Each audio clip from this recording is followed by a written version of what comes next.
welcome back. Welcome to Sundays with Steadyworth. We're excited to be here with you October 5th, 2025. Don't normally read Yes, the date, but it here is we another are. Sunday. Tonight we're talking about 5 money lessons we wish we knew sooner. The biggest life hack that you can implement is learning from someone else's mistakes. Am I right? Yes, So you faster don't you have can to learn pay the from price someone else. yourself. Say that again, babe. Yes, if you can learn from someone else, it'll help you from bumping your head yourself. Yes. And so the lessons that we want to talk about tonight are not necessarily um, traditional or things that you hear all the time. But they're lessons that if you get them today, or um, if you get them today, you'll grow your wealth 5 times faster. And so we're just going to assume already that you know to live below your means, that a budget's important, that you should invest. We're not going to be talking about any of that tonight. We have some other lessons that we feel like will really catapult you ahead to the future. But of course, if you don't know that, check out some of our older content where we talk about the importance of living below your means, having a budget, you know, making sure you're investing, savings, all of that stuff, earning to your potential or to your comfort level. But yes, so we're going to just go ahead and hop right on in. So go ahead and kick it off. Yes. So, where I want to start with is just like a little bit of a personal reflection. Like, if you could go back 10 years, what's one decision you would change, money decision you would change? Well, it would be related to learning. And if I could go back 10 years, I would spend more time learning how money actually works. And what I mean is that from a government perspective, like how the government issues money, how it's printed. We're told as kids that money doesn't grow on trees, but in theory, it does really. It's literally printed out of thin air. I would really get a clear understanding of how money works. And then so I would know that, hey, the money that I have in my pocket, this $100, this $200, it really doesn't have much value if it just stays in there. I have to put it to work, which we're going to talk about that on a deeper level in this conversation. But that's one lesson that I would have definitely wished I could have learned 10 years ago. Is just, how money really, really, really, really, really works from a deep level. Yeah, I feel like that's not something that we're taught. And you've said this a lot in the last few weeks around like, man, I wish, you've gone through all this CFP education, like no shade or, shame on that because it's really intense. But it was like we learned a lot of the what, but we didn't learn a lot of the why Yeah. behind it.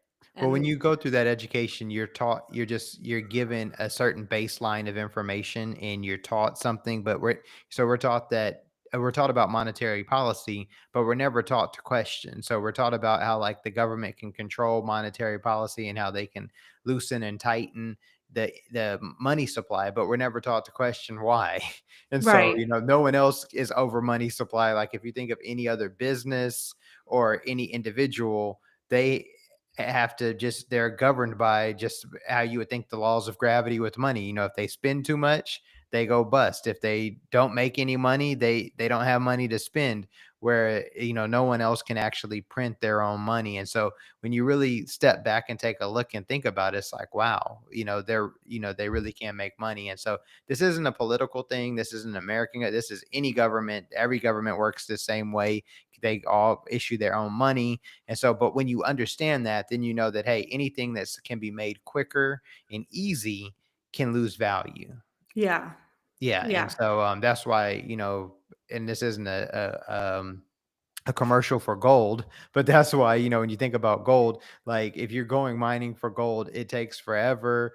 It's not guaranteed, it's a very hard activity. And so that's why, since the gold supply can't be readily increased that quickly, that's why, in theory, things like that retain value. Or if you think about like a classic car, like if you had a 1968 Ferrari GTO, only, maybe 18 or 15 of those exists or something like that still in the world. So, one of those may be worth like $20 million for one car.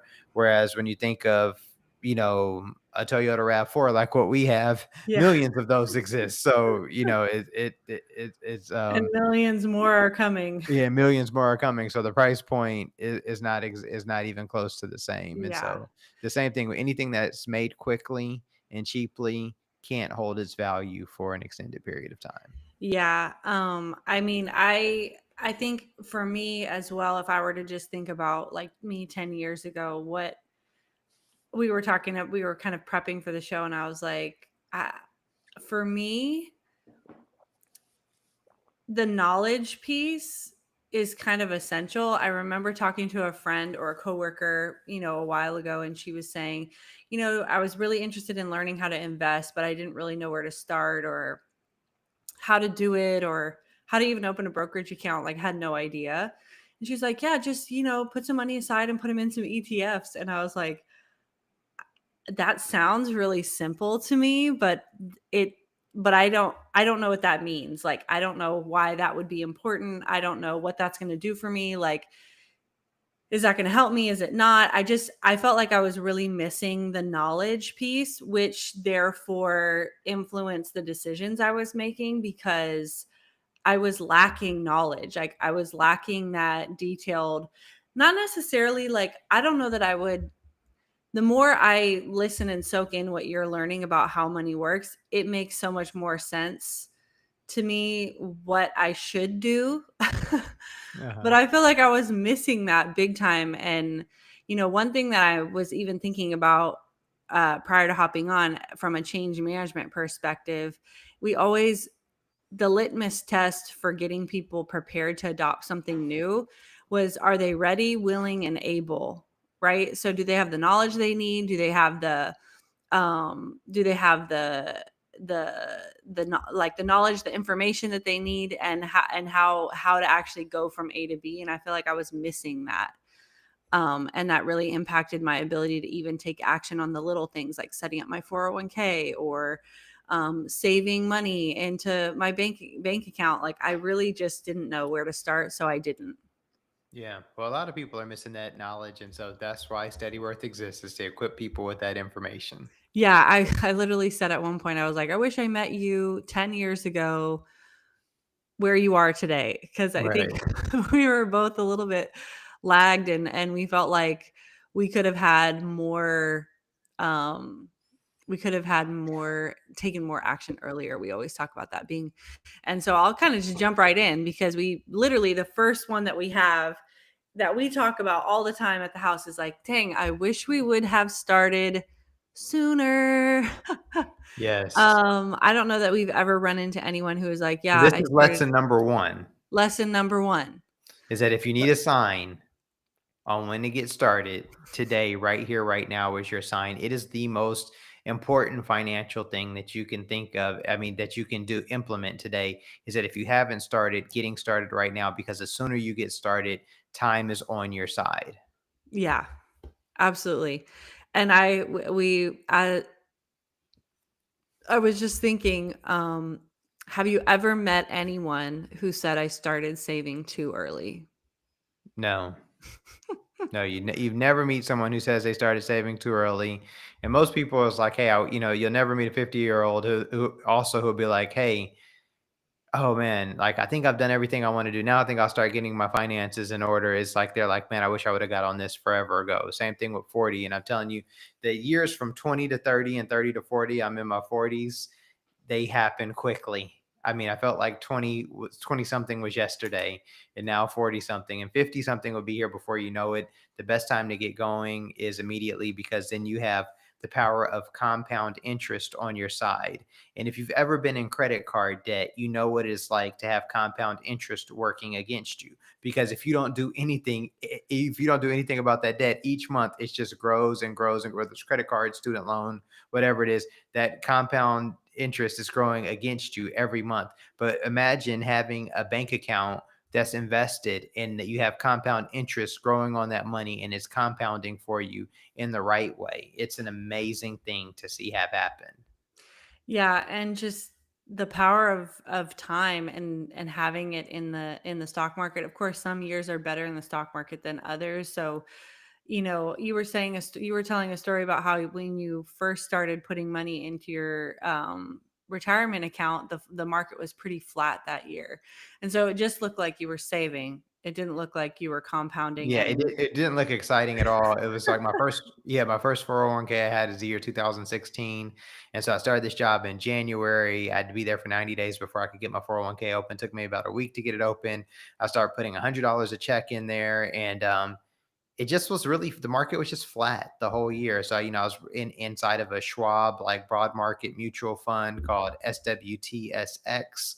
And I'd put 100 in. Probably, I remember one time I got 500 in there and it was like 501, 499. It was like it was going back and forth, like fluctuating a dollar, like nothing was happening the whole time. I was like, wow, this is really boring. Like, how do people really make money? Of course, a couple more year, the next year things changed and you start to see a bit more fluctuation. But yeah, it was really boring initially when I first was getting started that Well, and year. that's why when we like project numbers out or put numbers into those calculators, you want to keep in mind that we're putting an average rate of return. So not every year is going to give you 6% or 8%, but one year might give you 1%, another year might give you 15% because of what's happening in the market or what's happening in the news or et cetera. And then the average over time is that middle number, the 6 or 8%, right? And so Right. So yeah, so getting started with investing as soon as you can is a great one. Also, getting started with your financial education as soon as you can is a great one. Like Laura, all of the stuff that she was saying that she wished she would have known 10 years ago, that's all related to her financial education. If she had known that when you have more knowledge sooner in life, you're able to make better decisions and you can make better decisions for longer because you're equipped with the information. The better information you have earlier on, the more time you have with the information to implement it. yeah, Whereas when you receive great information later in life, you have less time to implement it. So, so those are two great things is, getting going investing, but also having the correct information. So those are two things that start sooner, start working on those. Read an investment book. The one book we always talk about, which is a book right across behind me, Psychology of Money. And one thing I thought that was interesting, it talks in there about Warren Buffett, and it says that he's really not the greatest investor of all time, even though we talk about, and they cite a couple other people. But then what they do say is that, he's the GOAT for the time amount, because I believe Warren Buffett started his investing journey at the age of 14. oh my god, I And didn't then know that. most people stop being active investors at, they stop looking for opportunities at 65, or they tone down, whereas majority of his wealth he made after age 65. And Because the so when you think, compound, um because of the compound interest, right? right. I mean, one Well, year and he, he's still working. He's actually right. and he's also stayed in the market. He didn't retire till just this last year at age 95. So when you think about age 14 to 95 of actively working, of actively being in the market, of actively, living below your means, looking for good investment opportunities. I mean, we're talking about somebody who is like 8 decades Yeah, of having compound interest on your side, totally. which is nuts. And so, yeah, he did great. So, but the average person, may only have 3 or 2 decades, just because if they start in their 40s and they're trying to retire in their 60s, they have, what's that, 20 something years, 30 something years, maybe, depending on when they start and when they stop. That's not as much money, because all of a sudden, if you retire in your 60s, you're starting to draw down on that money. So since you're drawing down on that money because you're using it to live off of and you're no Yeah, longer working, it's not compounding at the same rate. Then, like how in theory Warren Buffett, who's making money, he's not drawing down on his salary. He's not yeah, drawing down on his investments. He's just working and still making more than enough money to support himself. I know that might seem extreme because he makes hundreds and thousands, if not millions and billions a year or whatever. But think of it the same way. If you start investing in your 20s, your 30s, and you have all of those years of your money, well, I think it was Charlie Munger, who was Warren Buffett's partner, who's now passed away. He said, when money is compounding, don't interrupt it. That was a rule of money. So when you have money working, you don't interrupt it. If you're not going in there pulling away from it, you're not spending it, it can continue to do its job. So yeah. start sooner. Start sooner, for sure. Okay, cool. So if you guys are watching this right now, if you have any questions, if you have any comments, please feel free to drop them in the chat. We would love to see them and answer any questions that you have. The next lesson we're gonna hop to is kind of what you alluded to as one of your big lessons for 10 years ago. Like, if you would have understood how money works, it would have driven a lot of change for you in terms of behaviors, things that you were doing, things that you were investing in, money you were saving, etc. So you want to touch on that a little Yeah, bit?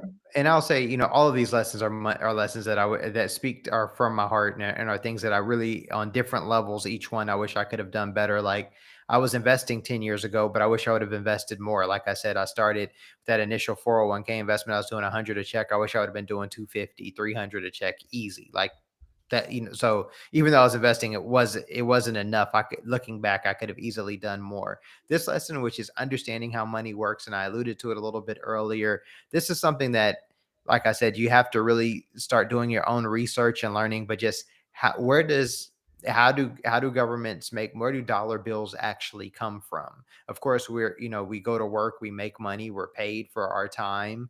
But I wish I could really understand this, is that, we talk about inflation, we talk about prices going up. But one thing that I've really come to really understand is that the more money that gets added to the supply, to the monetary supply, like when the government prints money, it reduces our buying power. And so imagine if we were playing Monopoly, and I was the bank, and then in Monopoly, everything's a fixed price. There is no inflation.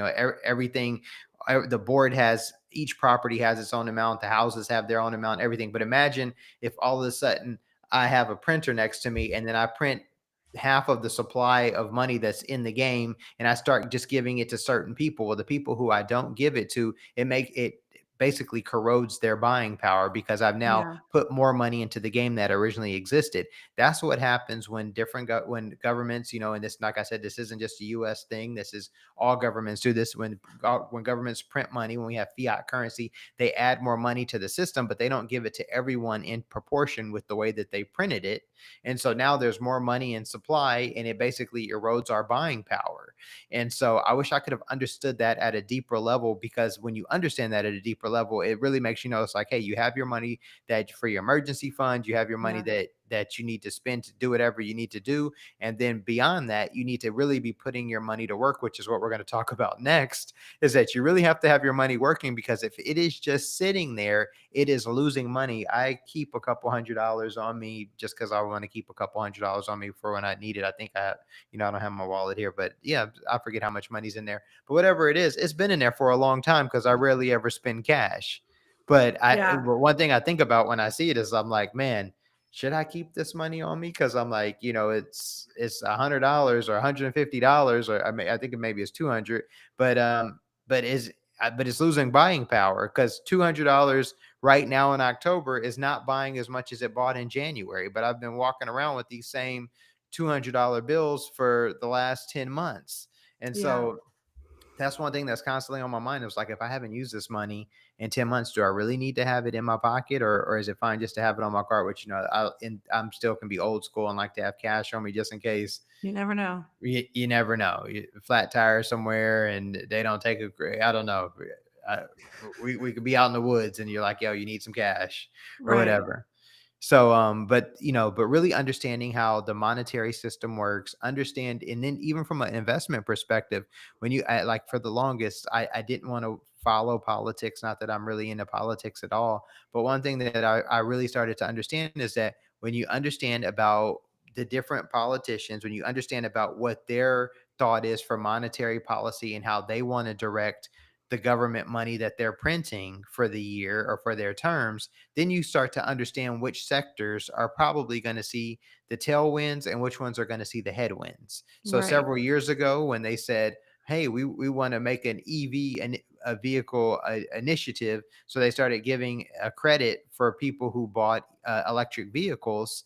Well, one, people who bought the vehicles got to receive a tax credit, but that was also to help incentivize people to spend money in that industry, and that industry has done well, especially Tesla. The Tesla stock has Yeah. done well over the course of the last 10 years. And so, Yeah. but that's where the government was pushing money to. And that's just one example, but there's multiple examples of this. So understanding, what's important and how they're implementing monetary policy can also be a thought process to also how you want to invest your money. So when do you feel like you first realize that saving cash isn't keeping its value? Like, did you have Well, I mean, a well, that is something that you are taught in the CFP, of course, is that you want to invest due to time value of money, because the sooner you invest, you grow your money. yeah, It makes me think about the story in the Bible of the talents, when personally the master gives them 1 talent, 2 talents, and 5 talents. Now so you know the story is the one person who gave the one hid it, the person who gave the two doubled it and made two, got two more, the person who gave the five doubled that, got five more. But I find it funny is when he comes back, he goes, hey, if you had, he says to the person who had one, he goes, if you had have at least deposited my money in the bank, would have gotten interest. Now he didn't right, talk about inflation. Maybe they weren't dealing with inflation because it was just gold at the time. right, Nobody was printing money. He just said, "Why didn't you make me some right. more money?" He said, so they weren't talking about fighting inflation. They were just talking about getting interest. They were talking about doubling. And so so but I was just so I've always understood that it's important to have the money going to work. But then when you really think about, wow, this money is really getting printed on trees, it really made me think like, wow, you really have to have an active plan for it. And what do you feel like are some, just not going into major detail, but what are some ways to protect and grow your purchasing power? I would say in coming up with a solid investment strategy, which I think is the next one we're going to go into, which we could just slide into, which is lesson Okay, number cool. 3, which is make your money work for you.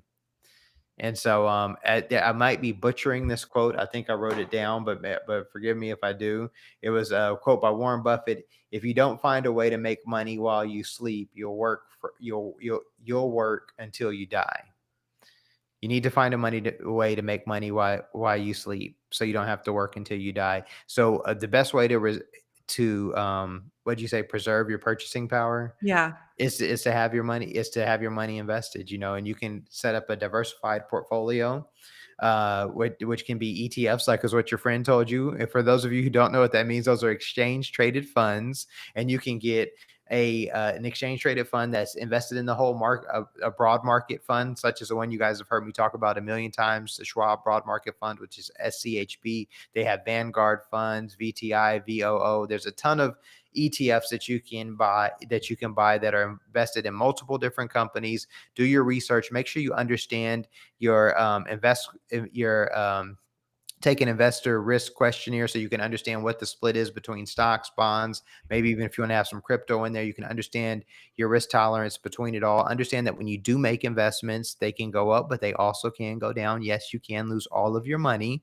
So make sure you're not just doing what you heard somebody else do, but you're doing something yeah, that aligns to your goals and your values. But I would say that preserving your purchasing power, one of the best things that you can do is to invest your money. You remember one time before we were married, we talked about this. Your grandmother had left some money yeah, behind for you to get married, and we once ran a calculation on what that money would have looked yeah. like if it had been invested in the stock market for the time between the time she left it to you and the time that we spent it, and it literally would have 5x. I believe it That's was. right. It was like 25K, and it would have grown to about 129,000. I think was the amount that we Yeah, looked up yeah, between. I can look it up really quick. Yeah, and Um, so that's one way to preserve your purchasing power. yeah, it was, I think my mom had had about, I think she left about 20, I thought it was, but maybe it was 25. Let me pull up this calculator really quick and do the quick math here. So it was 20,000, and she left it to me in 2009, and we got married in, was it 2009? 2009. And we got married in 2021. I should know this. So how many years is that? 11. 11. No, Thank you. 12. 12. Well, depending Okay. on when she So left. estimated rate of return 6%. Just keep it um super simple here, and then we have no reoccurring investments. So I think it was 40, doubled. I think I have that right. Yeah, we ran the calculation a bit differently last time. Oh, okay. I don't remember what we did. I thought we just put it in the investment calculator. Well, no, what you did was you put in the investment calculator, then you also looked at how much the stock market returned Oh, I from actually looked at the 2009 to return. 2011 I actually looked at because the it didn't return. do 6% between 2009 and 2011. It was way higher, I think. Yes. Yeah, it was like I think it was like 14%. So Yeah. it turned into like 100. Yeah, it was a little bit more than 100, and it was a Yeah. little bit more than 20, it was like Yeah. 25. Alright, well, we won't go down that rabbit hole Yeah, here. but, Nice. Yeah. So just put like the moral of that story is cash sitting by itself lost it basically lost value. yeah, well, money loses value. Yeah. Anything that you can create easily, yes, it can lose value. Yeah. And if you think So about this, and if we're not even talking about money, if we think about other goods, if you think about back in the early 90s, I mean, I remember we got our first computer in 1995, 96. Back then, computers cost a lot of money, but as they saturated the market, they started making computers a lot more and cheaper. And so, and as you know, if you buy a computer, those things don't hold their value, yeah. because they're able to be produced very quickly. Cell phones don't hold their value. Cars don't hold their value. Anything that can be produced quickly and cheaply can't hold its value. Yeah. So if there was like one takeaway that we would want to share about making your money work for you in this or lesson that we would want to share in this one in this section, what would we say? Or what would you say? If you're sitting down talking to a friend about investing and they tell you to just don't waste your time with investing and go put your money in ETFs like how your friend said told you, say, how do I do that? And to this in this day, you actually have the luxury of asking Chat GPT what to How do. to do that. Yeah. Yes. So if you don't know what to do, it's never been easier to ask and get the information. Also, you can book a call with Steadyworth, Yeah. and this is exactly what we do. Is that we help people get started investing. Yeah. That's one of the several things that we do. Yeah. So I mean, even back then, I don't feel like I fully understood what YouTube was. Back then, I feel like YouTube has also grown a lot. Then But to I'm sure and like there was somebody someone had out something. there Yeah, yeah, like 10 years ago when, in 2015, I mean, this was a little later when I had that conversation with my friend. I think this was 2018 when I had that question. But I had always been interested in learning. Like I at one point was working for someone and they were like, "Here, I have this financial advisor, try and use it." And I just didn't fully connect with her. And I didn't feel like I was getting the information that I didn't even feel like I was ready mentally to get into the conversation with this lady, but I wasn't like super connected to her either. So, right, um, but I feel like nowadays there are so many people who offer this kind of help, who offer education, who help them and help them learn and help them close the gap. But I feel like for me, and this is why Steadyworth is built the way that it is for me, it was less of a money thing and it was more of a mental thing for me, like a behavior thing.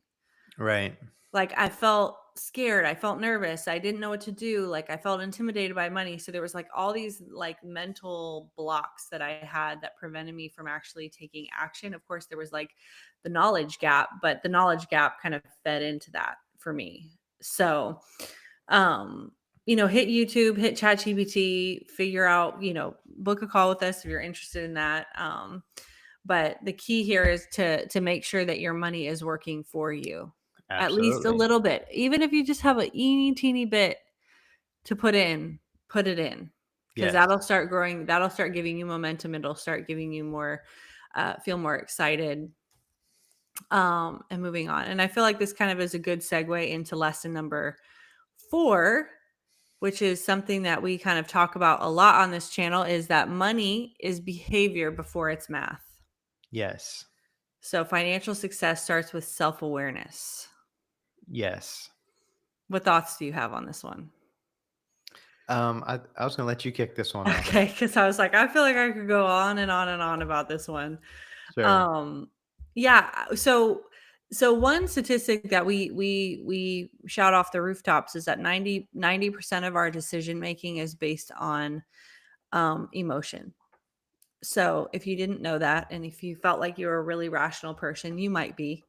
But you also are an emotional person, and there is no getting around that. A lot of the decisions we make around money, around our life choices, our career choices are emotional. They're driven by some sort of value, some sort of goal that we have, or some sort of past experience that we've had with money. So a lot of what we talk about on this channel too is, how can you understand your past in a way that propels you forward? And for me personally, like I was saying, I had so many money beliefs that I thought were just like truths that were guiding my decision making or my lack of action. And so in a lot of ways I felt like I should know about money, like I should know about budgeting, about investing. Um, I also kind of was under this impression that, my parents weren't really investors. They were really good budgeters. Like they always lived within their means. They were always only spending money that they had. And so, but I feel like that generation could almost get away with that more because prices were less, inflation wasn't as crazy. Home prices, like my childhood home, I think my parents bought for like 100 or 125. And then when they sold it, it was like up in the 600s or 700s. And then now if you look at it, it's like in the millions. And I'm like, this house is like a box of like a cracker box, like it's not that nice of a house. But that's to the point of that money isn't worth anything because now in California, though, $1,000,000 is like a starter home. It's not. That's right. It Yeah, was it's like like. like my parents, like, so like, but that experience, I'm saying that experience kind of shaped me where it's like I could just get away with budgeting and living below my means and getting ahead. Where it's like you can't really do that anymore. That's not how it works. Like you have to be investing, you have to be putting money aside to make your money grow. And I feel like that experience as a kid, I also, we lived in a neighborhood where our house was nice, middle class house, but a lot of my neighbors were like, we were just looking at whose house was it that was on AD, architectural Oh, design. He was a basketball player. yeah, I know, but Jimmy Butler. Jimmy Butler, his house is in Poway, which is where I grew up. And his house is a huge mansion, like huge. And I had friends who lived in that neighborhood.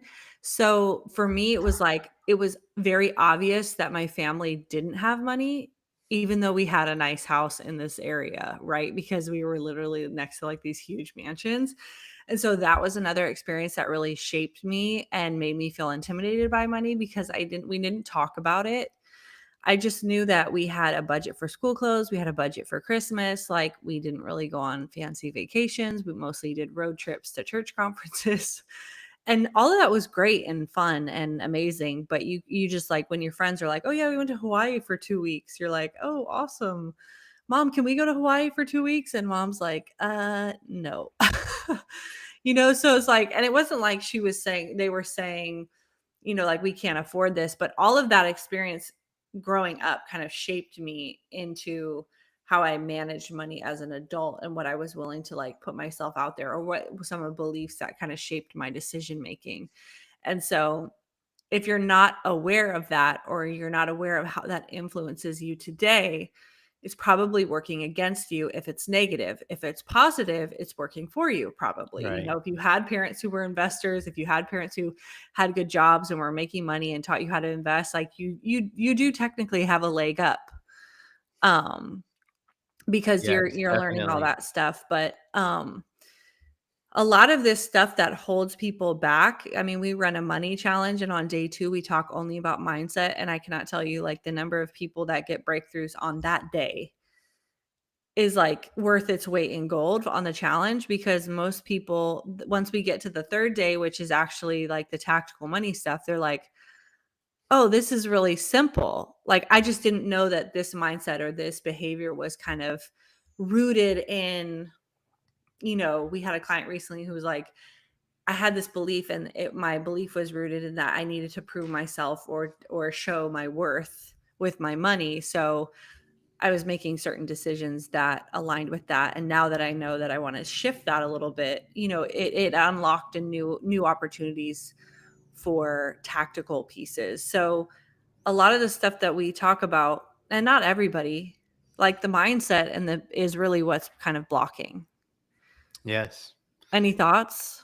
Yeah, no, I think, getting clear on just any preconceived beliefs that you may have or don't even know that you do have is really can hold you back. And so making sure you're getting clear on those first, it will help you just grow your money over the long run, because we all have different things that we think about money.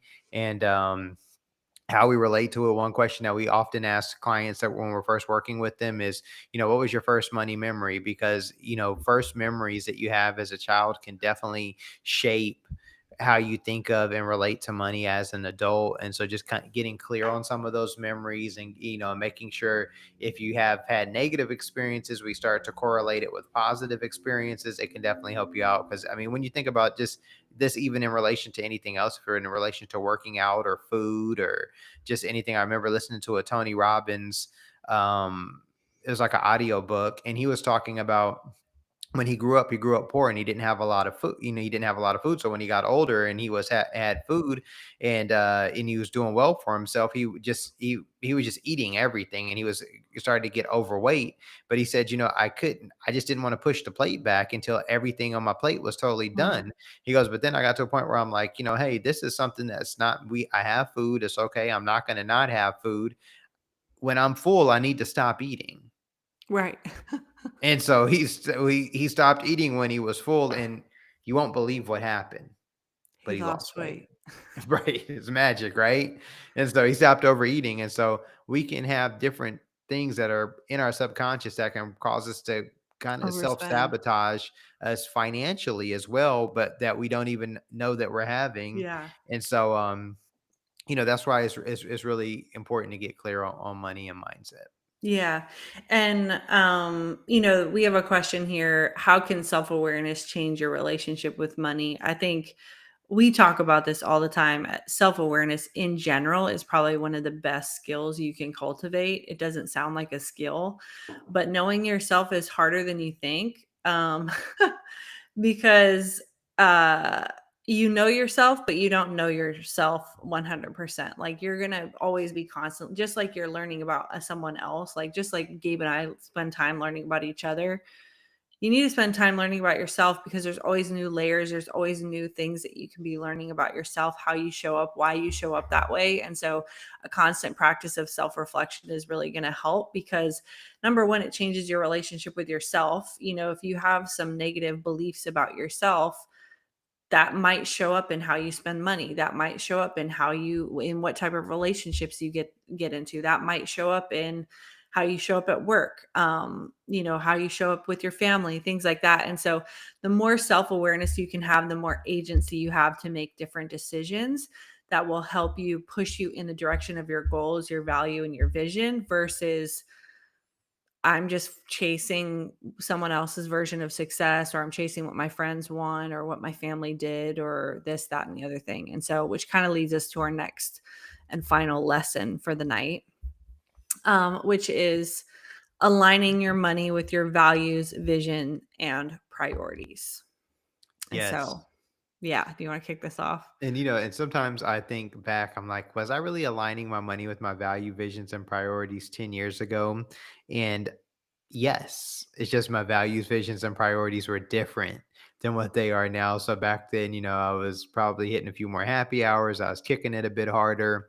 And also life is different when you start a business and you're really clear on that, because it's just like also just I feel like the shift between the mental of working a job and then turning off on the weekend. Whereas Sundays with Steadyworth is a work day. I mean, I prepped for this, and then now we're on here recording it, and this is a regular work day for me. But also yesterday was a work day. Um, Even when I'm reading a book and just educating myself is work. And I feel like I didn't spend as much mental power doing that. Yeah. But so I had more time just to be like, hey, I check off from work and I'm like, let's go.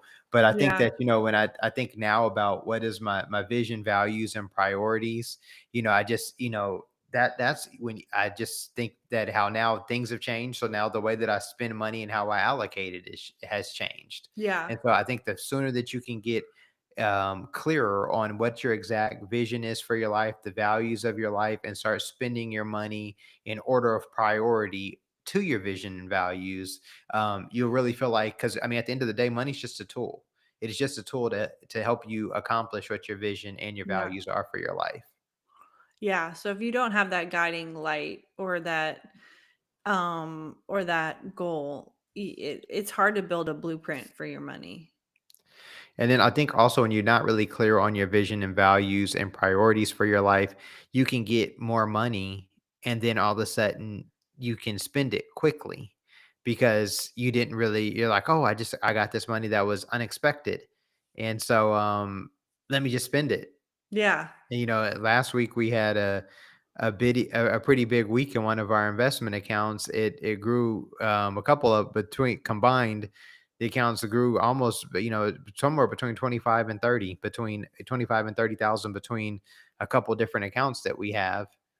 But now is it like, oh my gosh, I wasn't planning on it doing that. Like maybe we should just go to Italy right now. Right. Is now let me tell you, 10 years ago, if this had to happen, You would have this done would be that. an international podcast right now. I'd been broadcasting live from the Amalfi Coast, and this would be happening, or we would have pre-recorded this thing, and I would be kicking it right now. But vision, values, and priorities are different. So having a week where an investment account hits somewhere between 25 and 30K for me isn't like, oh, let me drop everything I'm doing and go kick it. I already have plans for what's going to happen with that money, but I'm also aligning it to my vision, value, and priorities, Yeah. which are very clear, much more clear than they were 10 years ago. And so that's really the great thing is like, maybe one of the guiding questions that we should ask yourself is what happens if all of a sudden you invested in something or you just received a check in the mail and you received 30 grand, 50 grand next week that you weren't planning on having? Yeah. Does that change what's going on in your life? Does that, is everything still Yeah. going on? Are you putting that money to work so that it can still be growing for you? Or is it, oh man, I just got 50K. I'm actually going to go take a vacation. What Yeah. does that mean for you? Yeah. How does that impact you? And I feel like, the more money that you can get coming in and it impact you less, that's when you're really clear on what you have going on. Yeah. It's like it's because it's like this money came in, it didn't change anything about how I feel about what I need to do next week. And so Yeah. the clearer that you can be on your vision, values, and priorities, then money comes in. All of a sudden, it's not a distraction. If we had 100 come in this week, which I'm praying for it, and y'all make sure y'all be praying for us too, that these sales hit, and then we get another 100 coming in this week, but it's not going to change anything. Right. It's not gonna change it. I still got all the same stuff to do. I'm very clear on vision, value, and priorities, and I want you to be very clear on your vision, values, and priorities because I'm gonna be praying for you too. We do pray for the people who follow us, who subscribe to our content, who support us. I'll be praying that God bless you with some extra money too. This isn't a prosperity gospel, what I am saying, but I'm also praying that you have very clear vision, values, and priorities. So when you get it, another 100K, 200K, 500K, Yeah. nothing changes. Yeah.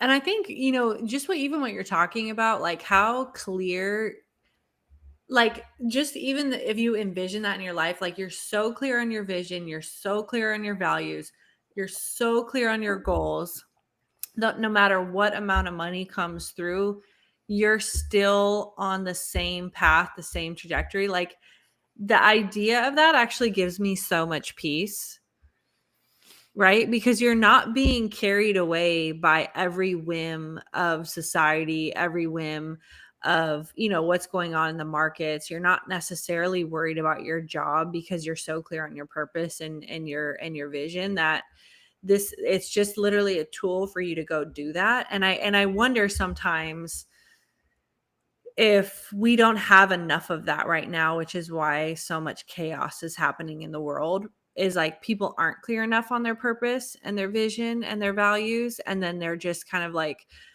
jumping on the most popular thing or the most popular trend to give them some sense of that. Right. And, the best way to tell what your values are, and we say this all the time too, is look at your bank statement and look at your calendar. How you spend your time and your money is going to tell you a lot about yourself. It will. Like over and over and over again, if you looked at our budget, you'd be like, wow, Gabe and Laura like to eat and they like to eat well. Like that's what you would know. That would be some of what you would know if you looked at our bank account and how much time we spend cooking and cleaning, unfortunately. When we cook that much, we love to eat and we actually love to eat really good food. So we do spend a lot of money. We spend more than the average person on groceries, on the average couple on groceries, because we say you either pay now or you pay later. Yes. So, for us, that's a big value, right? So, what's a big value for you when you look at your bank statement? Oh, I love to kick it. Great. Totally fine. No judgment. But is that serving your bigger calling, your bigger purpose, and your bigger goals? Do you want to buy the house? Do you want to travel abroad for a year? And how is your money and your time aligning to that vision? And how can you kind of get more focused on that? And that's something we help our clients with as well. So if you have any questions, please feel free to drop them in the chat. We're actually using a new platform tonight and I cannot see comments for whatever reason. So I don't know that we'll keep this platform because I Yes. can't see. Let me check. I I actually don't have. see any. I have the YouTube thing over here, but yeah, so if you have comments, we're testing out a couple new things to make sure the quality is good. And right now we're using a new platform that I've used to record individuals, but not lives. And so I don't see any chat comments or anything like that. So Yes. another good question to ask yourself: what does enough look like for you? Because I think we're always chasing, we're always trying to get more, we're always trying to do more. Like, and a lot of people who get caught up in money laundering schemes, like all these different things. It's like, what is enough, right? Like, what is your definition of enough? And in a lot of ways, the simplest thing to implement here is practicing gratitude. Yeah, and I touched on this some last week, but I was just thought it would be important to bring up again because we're talking about 5 lessons learned, and this is just a recent realization that I've gotten because of course in America we're in a consumer society. There's always something more that you can buy. I mean, I think about buying stuff all the time, all the time. I'm Second one targeted coming. for things.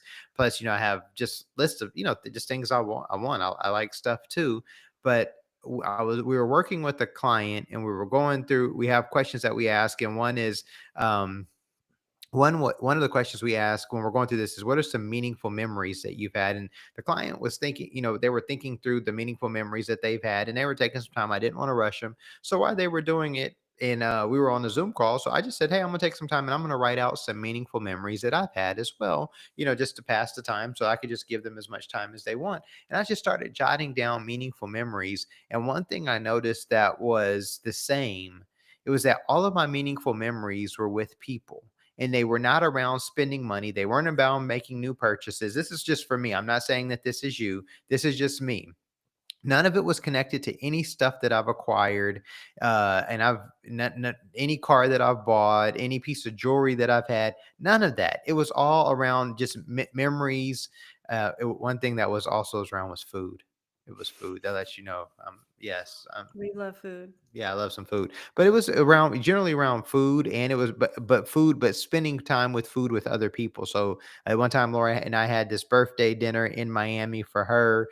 We had a really good time. The food just came out slow. We just sat there and ate and just hung out and talked outside. It was a really good time. I think about walking in New York with one of my sisters. Going to the movie with another sister, going playing golf with my brother. Just different things. But I was just like, hey, I have a lot of all of my memories are really around relationships. And so why I'm saying that is because then it let me know that anything that I'm looking to buy, I just remind myself, I'm like, hey, I really want this espresso machine. I've been looking at this La Marzocco espresso machine that I really want. But then I just dawned on me is that me buying this espresso machine right here, right now, is likely not going to be a meaningful memory for me because all of my meaningful memories are with people. And so I'm not saying I'm not going to get the machine, but I'm just saying it helps slow me down for getting something out of order or making a purchase out of order when I'm like, hey, the thing that really fills my cup is spending quality time with family and friends. So if I'm feeling like I need to spend some money, why don't I just go spend some time really with somebody like it's somebody that I love and care about, and that will fill up my cup in a way that will add to my meaningful memory list instead of me going and Yeah. making a purchase, getting a quick high from making the purchase, and after a while just being like, yeah, I got another thing. That's great. And I can see how in this, like, just to connect this dot and paint the vision even more, like, I think what you're saying is really important, right? Like, what's important to you is actually spending time in relationship with people, that those were all the memories that you recalled. This is where it's like you can connect this, like, given you have the financial bandwidth to buy the La Marzocco, I'm saying this more theoretically than to you directly, right? Like this coffee machine, like I can envision that you would use this coffee machine. We would probably have people over, we would cook them breakfast or some sort of brunch. We would have You would be making them coffee for, individual Yes. coffees from the La Marzocco. Yes. And that thing would aid a meaningful experience or a meaningful memory Yeah. that would last more of a lifetime. And Or that's kind of what you want to think about. right. Or maybe I might just hook up power to our car and put it in the back. And then I have like this mobile coffee machine so that when I go and meet friends, they're like, oh, you going to grab? As a matter of fact, why don't you just come to the trunk? Just Here, come to make the you an back. espresso really. Let me just make you an espresso really quick. And Right, so, right. but yeah, but I'm Playing sure, yes, I would espresso have out some your, meaningful memories of friends coming over, but I have that right now. And I don't yeah, have an espresso machine, but I have some other equipment. But so yeah, but that was just something that yeah, really dawned on me that I keep going back to is like, hey, I'm meaningful memories are really what's the most are more important to me than stuff. yeah, And yeah. so and so I just want to challenge you with that is think about over the last 5, 10, 15, 20 years, what have been the most meaningful memories in your life that have happened? And work to create more of those. Yeah, agreed. Because that, and is like that is really what makes life rich. Absolutely. Yeah, and meaningful. Okay, so I'm going to summarize our lessons as we close out here. So, Yes. number 1, start sooner. Today, Time right is now, your here's your greatest sign. asset. Use this as the sign to get started. If Yes. you do not know what to do, if you feel like there's a knowledge gap, an ability gap, a behavior gap, please reach out to us. We would be more than happy to help you get Yes. started in the right way, whether it's a Hello free at resource. steadyworth.com. Yeah, whether it's a free resource, we do 15-minute discovery calls. We have tons of stuff and materials. We've got a free community on school. It's called Steadyworth Wealth Builders, I think. We've changed the name a couple of times. So find us, ask questions, don't hesitate to reach out. Um, Lesson number 2 is learn how money really works. So playing offense versus defense. So, this is an education channel. You're going to be able to find a lot of that resources here, but YouTube is your best friend, ChatGPT. Don't ask people in your life's advice if you don't like where they're at in their life. Don't ask. Don't take their advice. If you don't like where they're at financially in their life, do not ask and do not take their advice. That's my one caveat there. Okay, so the third lesson is invest. So make your money work for you, Yes. so that you don't have to be on it all the time. Master your behavior. So money is behavior before it's math. So what are your mindsets? What are some of the things that you feel like are getting in the way? And then last but not least, align your money to what matters to you most. Yes. Those are the 5.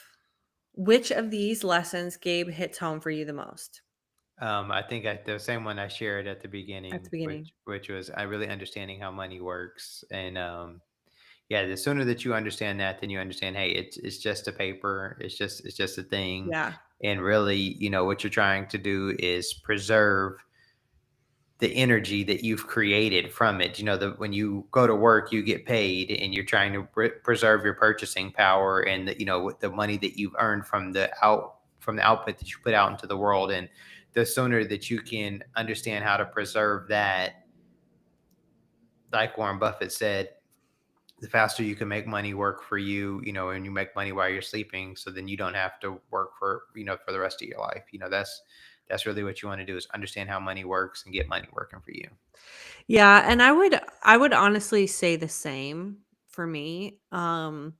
Because the more we do this and the more I listen to you on calls with clients, the more we just talk about what kind of content we're trying to create, our different challenges. I feel like the more I understand about how money works and how the government uses money, how our money either is staying like it's just motivating me even more to take action and to change some of the beliefs that I have about money and really encouraging me to and pushing me forward versus I think some of the other stuff, even the mindset stuff can be a little bit discouraging to start with.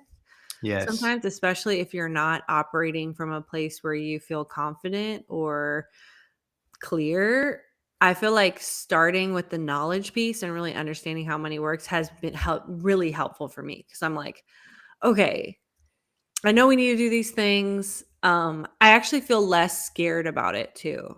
Like I feel less scared. Like money doesn't intimidate me as much because I'm like, okay, this is how it works. These are the things I need to be doing. There's no question that I need to be doing these things. And it feels like a little bit easier for me to take action. So that I would say the same. Awesome. Yes.